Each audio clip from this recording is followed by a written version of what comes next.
If you check out the Solutions tab on our website, you'll also find a link to the National Veterans Foundation, along with numerous other organizations that are in place to help meet the needs of veterans and their families.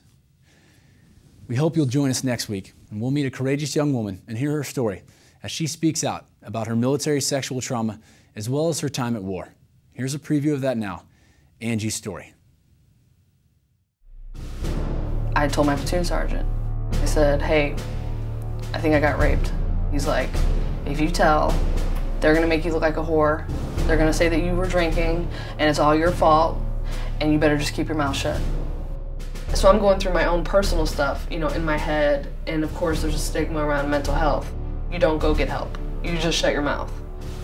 And I thought, I am not gonna make it.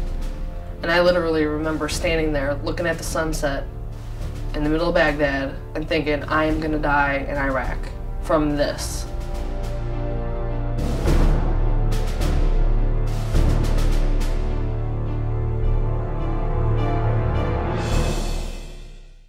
That's it for this show.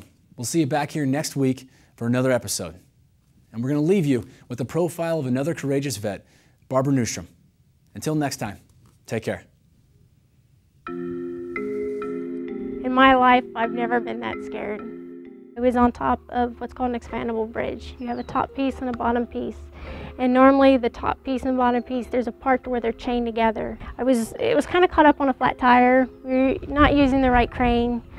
So we were pretty much doing everything wrong. And as I was moving the tire, the chain broke. I flew about 60 feet straight up off the trailer. I woke up, I think it was like 2 days later, a day later, and the doctor looked at me and said, my military career is over. I left with something that wasn't finished. So I felt like I shorted all my friends and family because I got injured and I came home. The civilians I worked for, they didn't understand why out of the blue I could just start crying, or if somebody snuck up behind me and went boo, why I would freak out.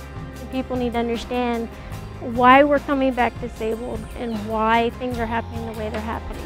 So not only can, our fellow Americans can help us out with maybe helping with passing a bill or passing some legislation in Congress to help with medical coverage, but it could be the smallest things to the schools, learning to help with giving a veteran, some courses that will adapt to their physical disability.